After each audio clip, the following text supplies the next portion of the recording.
Well, President Carter's often remembered for leaving office with high inflation, low growth, and high taxes, but he also made some strides towards common sense regarding deregulation that, believe it or not, the Doge team may want to look at. Joining us now is Scott Hodge. He's president emeritus at the Tax Foundation, and Art Laffer, former Reagan economist and co-author of The Trump Economic Miracle. Good to see you both, gentlemen. Thank you so much. Well, there were two appointments I want to talk about that Carter made. One was Paul Volcker as the Fed chair. And, of course, Volcker working with Reagan. Reagan worked on the supply side. Volcker worked on the demand side to squeeze inflation out of our economy in the late 70s and the early 80s. And he basically did it. Thank God we had tax cuts to go along with it. So that was kind of breathing room. But he also hired a guy named Alfred Kahn. And Art Laffer, a lot of people don't remember him. He was a wonderful guy, an economist from Cornell, if memory serves me. And he came down and headed the Civil Aeronautics Board, which was this horrible agency that we had. That essentially was a price control agency to control prices of airline tickets. Carter wanted to deregulate the airlines. He hired Alfred Kahn to do it, and he did it. And he actually dismantled the Civil Aeronautics Board. It took another director to actually close it down. But isn't this something the Doge brothers should look at, Art, as an example of how to close down a useless agency? They surely should. I mean, it's exactly what happened there. Was the reason he appointed Paul Volcker is because Paul Volcker was a solid Democrat on tax policy. He just was really good on monetary policy, and that was wonderful. And then when he got Alfred Kahn, do you remember the big banana? He was never allowed to say recession any longer, and he just called it about the big banana. I think that's what it was. Yeah. And if you looked at the results of the deregulation of the airlines, fees, fares dropped dramatically, safety increased sharply, and he also did it with trucking deregulation. And their biggest ally in the Senate, if you'll remember, was Teddy Kennedy. So it was a wonderful, wonderful period. But the greatest thing that ever happened to Jimmy Carter is he educated Ronald Reagan on what not to do. You know, if Reagan had been elected in 1976, instead of Jimmy Carter, Reagan would not have been the same president he was. It took Jimmy Carter to create Ronald Reagan, and that really is the truth. Actually, well, I'll stop Scott, there. Carter did some good stuff. That brings us up to date. Maybe in that sense, it would be a redux with what's happening with Trump's second term. The period of the past 4 years has been so bad with regard to economic policy, also with regard to foreign policy, but we'll get into that in another segment.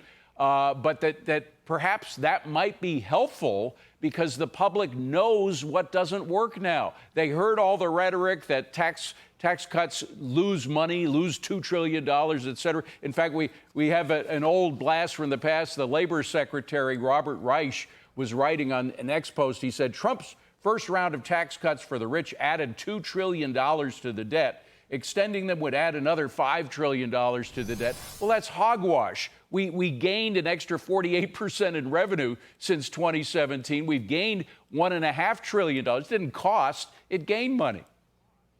Well, you know, like Jimmy Carter, Joe Biden came into office promising to tax the rich, to make the tax code more progressive. And I think Americans have seen the results of that kind of philosophy, and they're hungry for economic growth again. And that's why it's really important that Congress start right now to begin preparing to extend the Trump tax cuts, which, as you all know, expire at the end of next year. And when Tax Foundation economists have modeled extending the tax cuts, we find that it would boost economic growth by over 1% and create over 900,000 new jobs. So it is a very pro-growth tax policy, and Congress needs to get going on it right away so that they don't lose momentum that they got coming out of the election. Well, you did what the CBO and the other idiots inside the Beltway don't do. You use dynamic scoring. They use an old-fashioned green eye shade scoring that says, well, no, it's going to cost $2 trillion, and now we're hearing about $5 trillion cost, despite the fact it didn't happen in the 1920s with the Mellon tax cuts, it didn't happen with the JFK tax cuts, it didn't happen with the Reagan tax cuts, and it didn't happen with the Trump tax cuts. How many times do you have to relearn the lesson? But you know who did, Art, who knew the lesson very well, in a large part thanks to you, but was Ronald Reagan. And I've got a beautiful old clip. from his last press conference in 1988, where he was going against a reporter saying the same kind of crap that you hear these days, that the tax cuts, your tax cuts, Mr. President, cost trillions of dollars. Here's what Ronald Reagan said in 1988. Roll tape. Now, with regard to the tax cuts, yes, the rates were cut. But since 1981, our revenue from those taxes has increased by $375 billion. And our projection, and we've been very accurate on our projections, our projection for 1990 and the budget we're working on now calls for another $80 billion increase in our revenues with the rates as they presently are. If you look back beyond us to Coolidge and his tax cuts, if you look to the Kennedy tax cut in his administration, which was very similar to the one that then we later put in every case, it did not reduce the government revenues, it raised them.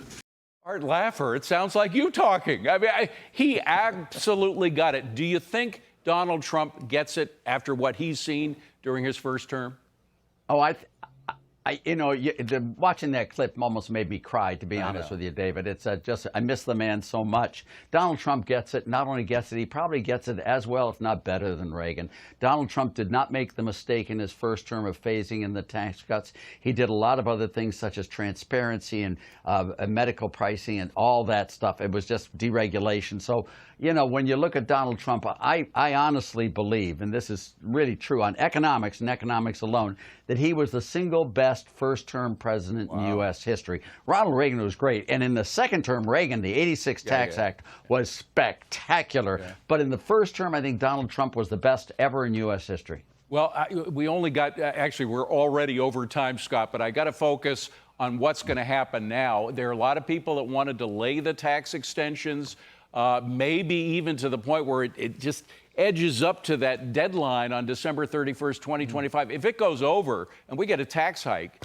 it's going to be a killer for the midterm elections in 2026. But worse than that, Americans want money in their pocket now. They've had money stolen from them by inflation. Shouldn't that be job number one of President Trump, to get those extensions?